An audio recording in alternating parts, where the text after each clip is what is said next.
The 1950s were more than jukebox smiles and sock hops. R&B was pushing boundaries, stirring hearts, and sometimes shaking the censors. While artists like Ray Charles and Ruth Brown were shaping the sound of America, others were slipping sly winks past radio stations. And yes, one song on this list stirred so much outrage, it was nearly banned nationwide. Let's take the ride. Number 15, Work With Me Annie by Hank Ballard and the Midnighters.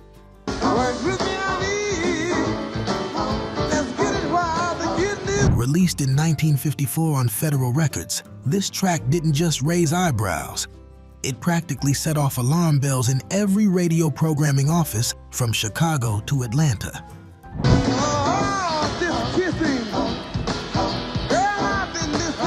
Hank Ballard was still refining his blend of jump blues and street corner harmony, but when Work With Me Annie hit dance floors, teenagers lit up with recognition.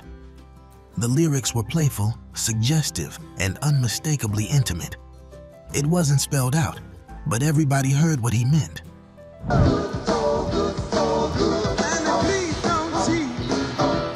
Radio stations in dozens of cities banned the song outright. Church leaders condemned it from the pulpit. But the youth, they found ways. Jukeboxes in pool halls, basement house parties, backseat drives on summer nights. You can almost smell the warm vinyl and hear the giggles between the record crackles.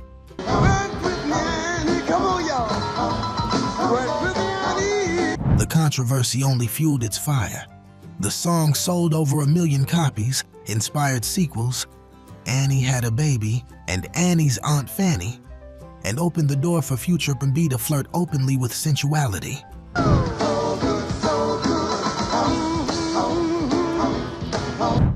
It's no stretch to say this track walked so Marvin Gaye could run. If that was a wink and a shuffle, the next track brought a full-on groove that had radio censors scrambling even harder. Number 14, 60-Minute Man by the Dominoes. In 1951, long before R&B had a clean, polished image, the Dominoes dropped a track that sent Middle America reeling.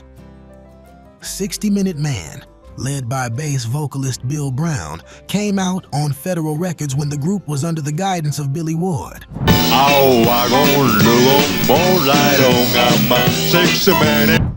This wasn't your typical doo-wop love ballad. This was bold. This was bragging. This was a man telling you exactly what he could do, and for how long. Radio stations tried to pretend they didn't hear what the Dominoes were saying, but the public sure did. It became one of the first R&B songs to cross over to the pop charts, hitting number 17 on Billboard.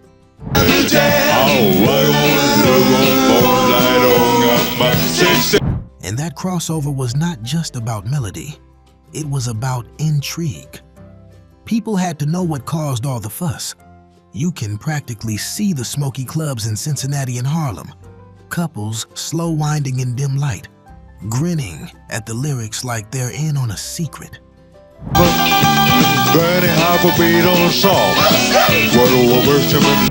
It was risque, joyful, a little mischievous, and absolutely unforgettable. This was R&B stepping into adulthood, where desire, confidence, and rhythm lived side by side. 60-Minute Man also helped lay the foundation for rock and roll. Artists like Elvis and Jerry Lee Lewis took this kind of swagger and ran with it.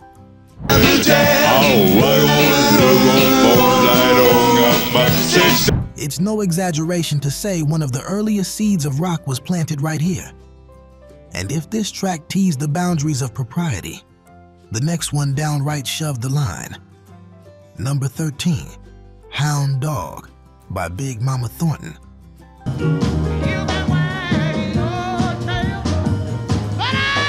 Before Elvis ever curled his lip, before the song became a slick rock and roll anthem, there was Willie Mae, Big Mama Thornton, standing strong, unapologetic, and unmistakably in command.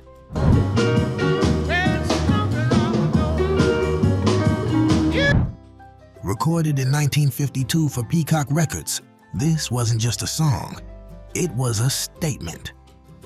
Big Mama wasn't pleading, begging, or softening the edges. She was calling someone out, clear, loud, and with attitude.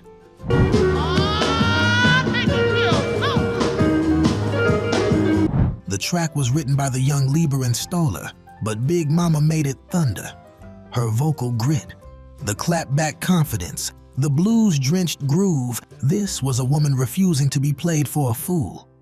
And that, in the early 1950s, wasn't just bold, it was disruptive. Many radio programmers didn't know what to do with a powerful black woman singing with that kind of authority. It didn't fit the era's expectations of quiet femininity. Some stations toned it down, some ignored it.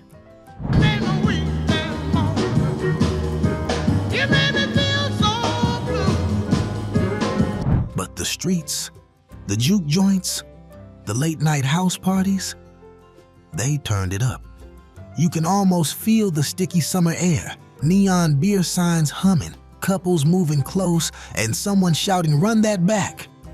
It was raw, real, and undeniably influential. When Elvis covered it, the world noticed. But make no mistake,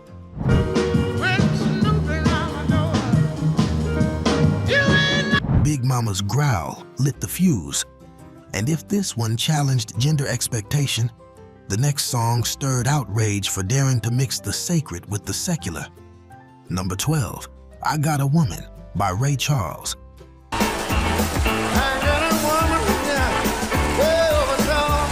Released in 1954 on Atlantic Records, I Got a Woman stands as one of the most pivotal and controversial moments in R&B history. Ray Charles was already carving out his identity, blending gospel roots with rhythm and blues heat, and this song was where those worlds collided in full view. Well, my child, good to me. The melody and vocal runs were straight from the church pews, but the lyrics? They were about earthly devotion, desire, and partnership. And that was enough to set off alarm bells across the country.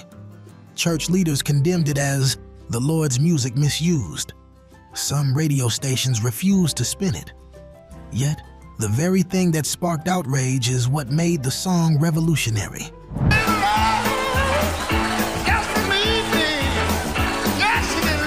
Ray took the sacred feeling of Sunday morning and placed it in the context of everyday love. The result was electric. Picture it, a crowded juke joint at midnight, the smell of cigarettes and whiskey, people swaying with eyes half closed like they're testifying. This was spiritual passion reimagined for the dance floor. I Got a Woman didn't just become a hit, it helped lay the foundation for soul music itself.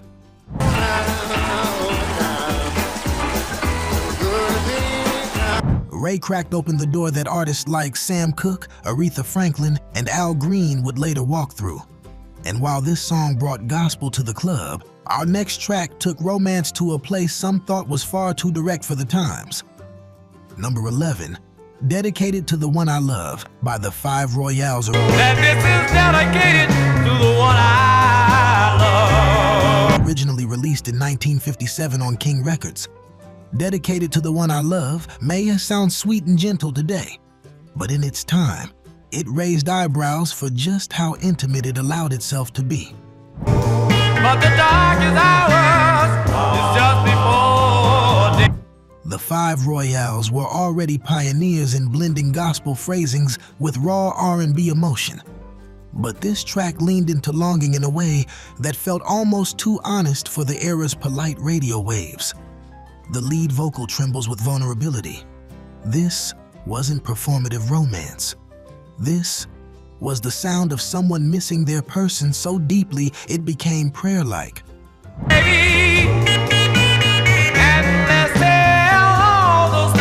And that's precisely where the controversy surfaced. Many listeners recognized the gospel chords hiding inside a song about romantic need. Once again, the sacred and the secular were meeting on the dance floor. You can imagine teenage lovers tuning in after dark, the lights low, maybe sharing a pair of headphones, holding that final harmony in their chests. Just knowing you love me, but that's one thing I want. It felt private, like something you weren't supposed to hear out loud, but needed to anyway. While the Shirelles and the Mamas and the Papas would later make it famous, the Royale's version remains the emotional blueprint, raw, aching, sincere. Night before you go to bed, my baby. And it marked R&B's shift towards songs that didn't just entertain, but confessed. And if this was longing sung in a whisper, the next entry brought controversy by turning heartbreak into bold, outspoken challenge. Number 10, Shake, Rattle, and Roll by Big Joe Turner. Shake, rattle, and roll. You won't do right. When Big Joe Turner released Shake, Rattle, and Roll in 1954 on Atlantic Records, he wasn't aiming for polite radio standards. He was bringing the heat of Kansas City blues straight to the national stage. Hound Dog, boy, let 'em rock a while. Breathe. Big Joe was already a legend on the nightclub circuit, known for belting with a voice that could shake the walls and stir the air. But this one took the double entendre tradition and turned it into a full-on celebration of grown-up pleasure. The original lyrics were far more suggestive than the cleaned-up versions later recorded by Bill Haley and Elvis Presley. Where you look so mellow and fine. References to getting busy in the kitchen and opening the door weren't exactly subtle, and that's precisely why young fans loved it and censors panicked. Many radio stations insisted on toned-down covers, hoping America wouldn't notice the fire at the center of the record. But in the late-night clubs, where the air was thick with perfume, sweat, and jukebox heat, the original version lived on. Like a one-eyed cat peeping in the people's door. You can almost picture it. Couples laughing, dancing a little too close, eyes glinting in understanding.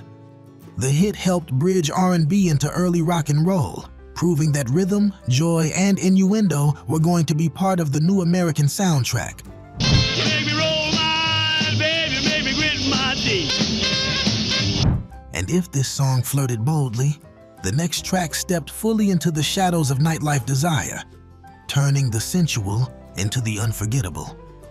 Number 9, Fever by Little Willie. John Fever all through the night. Released in 1956 on King Records. Fever wasn't just a song, it was a mood. Little Willie John was young, fiery, and already carrying the emotional weight of a much older man in his voice. This track simmered rather than shouted, relying on sparse instrumentation and intimate delivery. Never know how much I care when you. But that intimacy? That's exactly what stirred controversy. At a time when R&B was supposed to be upbeat and clean-cut, Fever was sensual, slow, close. The kind of record that made parents nervous and teenagers curious. It didn't describe desire, it embodied it. Bless my soul, I love you. Take this. The minimal bass line and snapping rhythm created a kind of sonic slow burn, like a match smoldering before a flame. And Willie John's vocal? Soft, confident, unwavering, like someone whispering right into your ear. Radio stations didn't always know how to categorize the song because it didn't play coy, it didn't wink, it knew. Many conservative broadcasters tried to downplay it or avoided it outright. Fever in the morning. But in dorm rooms, dim-lit lounges, and late-night car rides, Fever spread quietly from listener to listener like a shared secret. The song would later be covered by Peggy Lee and Elvis, but those versions polished it. The original, that one still feels like fingertips brushing your wrist. Me fever when you kiss me. If this song brought subtle heat, The next track sparked controversy by asking women to demand more from love and say it plain. Number 8, Mama, He Treats Your Daughter Mean by Ruth Brown. Mama, he treats your daughter mean. Released in 1953 on Atlantic Records, this track helped define Ruth Brown as the queen of the label, so much so that Atlantic was soon nicknamed the house that Ruth built. He treats your daughter mean. But while the song swung with infectious rhythm and sass, its message stirred conversations from beauty parlors to barbershops. Here was a woman openly telling her mother and the world that the man in her life wasn't treating her right. Not in a quiet, resigned way, but boldly, defiantly, publicly. In the early 1950s, women in popular music were often expected to be sweet, patient, or heartbreakingly sad. Mama, he takes my money, makes me call him honey. Ruth Brown flipped the script. She didn't just express pain, she challenged it. The tone of her voice carried both frustration and independence, bridging blueswoman realness and modern R&B fire. Imagine the record spinning in a crowded dance hall, the stomp of shoes on wooden floors, friends elbowing each other with knowing smiles. This was a message many women lived, but few had ever heard sung back to them with such spirit. Some critics called it too bold, while church circles whispered about the impropriety of airing relationship troubles in a dance record.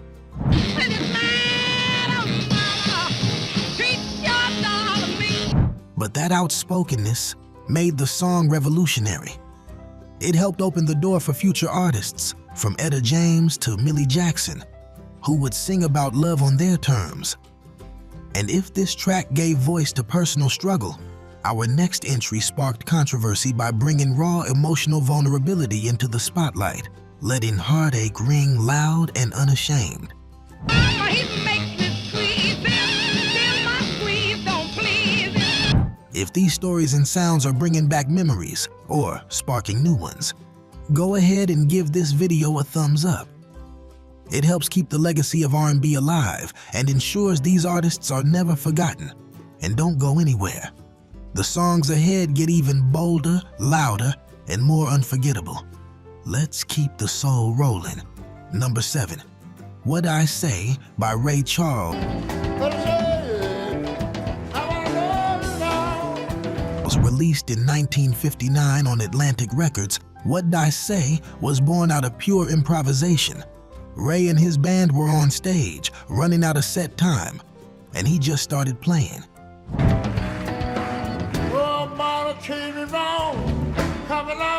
What followed was one of the most electrifying and controversial performances the decade had seen.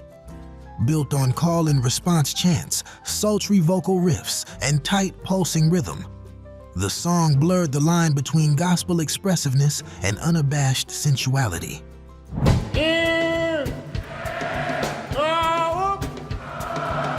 Audiences heard those moans, those rhythmic shouts, and many knew exactly what was being implied.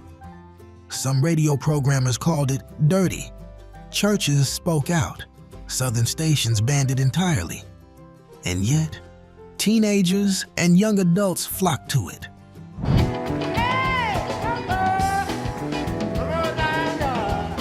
Couples would dance so close the room felt almost too small to hold the emotion. This was not background music. This was a feeling, live, electric, embodied. What Did I Say became a bridge between R&B and rock and roll, influencing everyone from James Brown to the Beatles. And despite the controversy, or maybe because of it, the song became a nationwide hit, proving that raw expression was here to stay.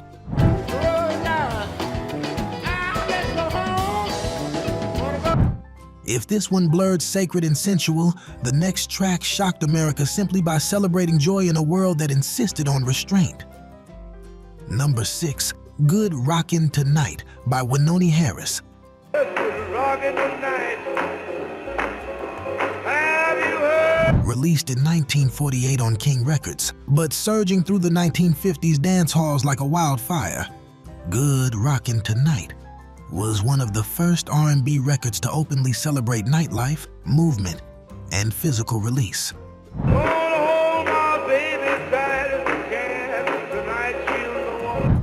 Wynonie Harris was a showman, slick suits, wide grin, hips that moved with clear purpose, and the song captured that exact energy. The word rockin' held layers of meaning, and let's just say, everyone understood all of them.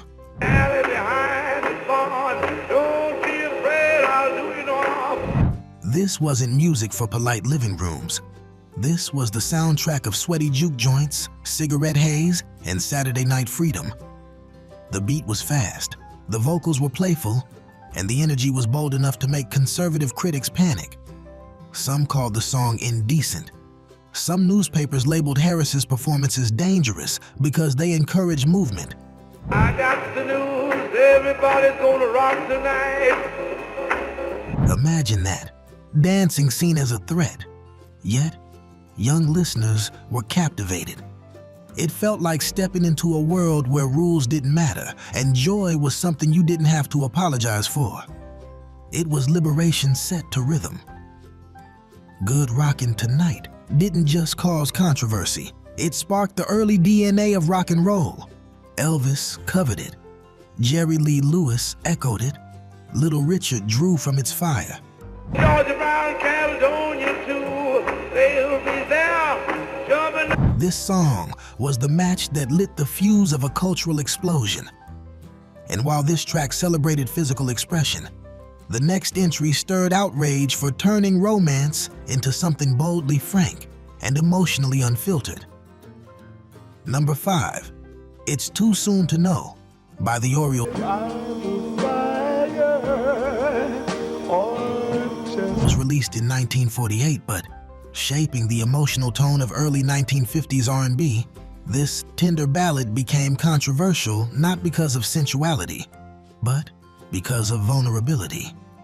The Orioles, led by Sonny Till, brought something to black popular music that critics of the time weren't prepared for: unapologetic, emotional honesty. In a world where black male performers were often expected to be comic, tough, or loud, Sonny sang with a trembling, aching softness that hit straight to the heart. And I believe her when she... The controversy came from who was feeling this deeply.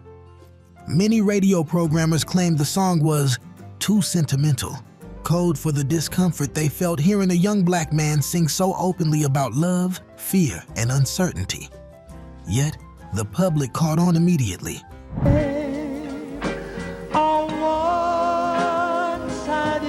The record soared up the charts and became one of the first major R&B crossover ballads. Picture a teenager sitting on the edge of their bed, radio glowing in the dark, hearing someone finally express the feelings they didn't have words for. The song felt private, like reading a diary out loud, and that intimacy made it powerful.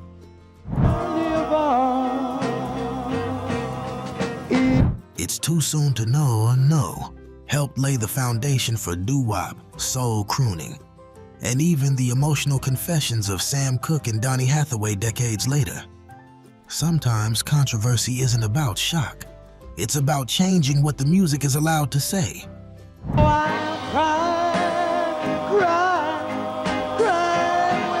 And if this song challenged emotional expectations, the next entry pushed cultural lines even harder, mixing blues, humor, and social commentary in a way that scandalized polite society. Number 4, Big Long Slidin' Thing by Dinah Washington. With that big long sliding thing. Released in 1954 on Mercury Records, this track is one of the finest examples of how humor, double entendre, and blues storytelling collided to push cultural boundaries. Dinah Washington, already known as the Queen of the Blues, had a voice that could slice straight through a smoky room. She could swing playful, sultry, and commanding all at once. Every honky-tonk been trying to find my daddy. So when she stepped up to record a song filled with very obvious winks about a trombone player and his big, long, sliding thing, everyone knew what was really being talked about. And that was exactly the point. This was innuendo delivered with a raised eyebrow, a half smile, and absolute control. Some radio stations banned it immediately, declaring it too suggestive, while others pretended not to understand the joke. That played a steel guitar. He said that. But the audiences who crowded into jazz and R&B clubs, they got it. And they laughed, grinned, and sang along. Picture the scene. Red velvet booths, low clinking glasses, the faint smell of whiskey and smoke in the air. Dinah stepping up to the mic in a shimmering dress, eyes glittering beneath the lights, the band behind her sliding their horns in perfect teasing time. This was adult music, smartly and proudly grown. Send me my daddy with that big long. The song's playful defiance helped cement Dinah Washington not only as a vocal powerhouse, but as an artist unafraid to push past the borders of propriety. She opened the door for artists like Millie Jackson, Bessie Smith revivalists, and the bold lyrical swagger of later blues women. Then I slide it back again, and I get a lot of. And if this was innuendo with a wink, the next track brought controversy because of its rhythm. A groove so hypnotic that some believed it could lead young people into temptation itself. Number 3, The Twist by Hank Ballard and the Midnighters.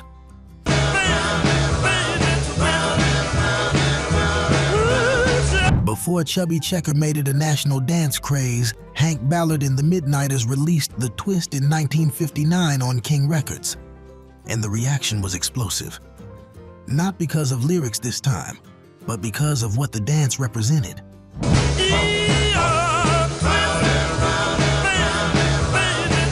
The twist didn't require partners to hold each other. No ballroom grip, no polite distance. This was a dance where bodies moved independently, hips rolling, shoulders dipping, feet sliding. It was freedom in motion, and that freedom terrified the gatekeepers of the era. Church leaders called it suggestive.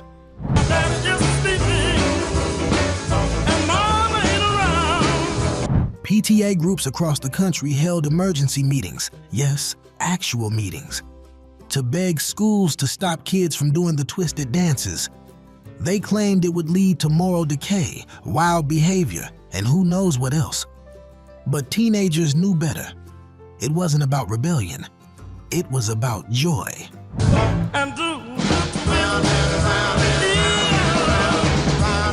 Imagine a summer block party, record player on a wooden porch, kids twisting on cement sidewalks while parents watch in baffled silence. Music shifts culture in tiny revolutions, and this one happened on dance floors. Ironically, the controversy only made the song bigger. She knows how to twist. By the time Chubby Checker's version hit in 1960, the world was already ready to move. But it was Hank Ballard who lit the spark, shaking loose an entire generation. If that was controversy born from rhythm, the next entry caused uproar because it dared to sing about love without permission. Number 2, Lawdy Miss Clawdy by Lloyd Price.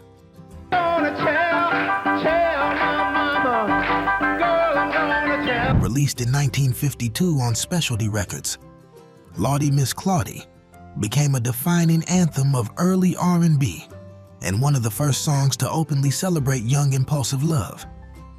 Lloyd Price was just 19 when he stepped into Cosimo Matassa's New Orleans studio, backed by none other than Fats Domino on piano. The song had a swagger to it, smooth, rolling, and confident. But that confidence is exactly what made traditional audiences uneasy. Please don't excite me, baby. No, it can't be me. This wasn't polite courtship. This wasn't clean, chaperoned romance. This was a young man boldly proclaiming desire. And in an era where black expression was constantly monitored and controlled, Price's relaxed vocal and Fats's barrel house piano turned that desire into something proud and public.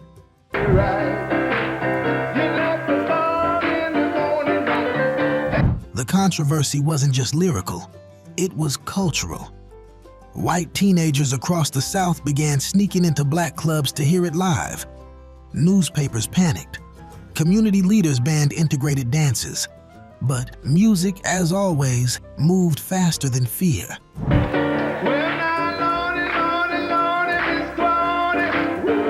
You can almost see it.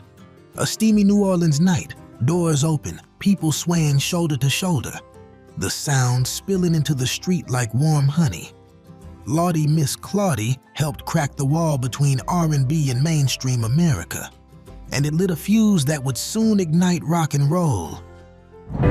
I wanna say goodbye, bye, Clawdy. And if this song invited youthful joy, our #1 track shook the decade because it dared to tell the truth about heartache, faith, and longing, all in the same breath.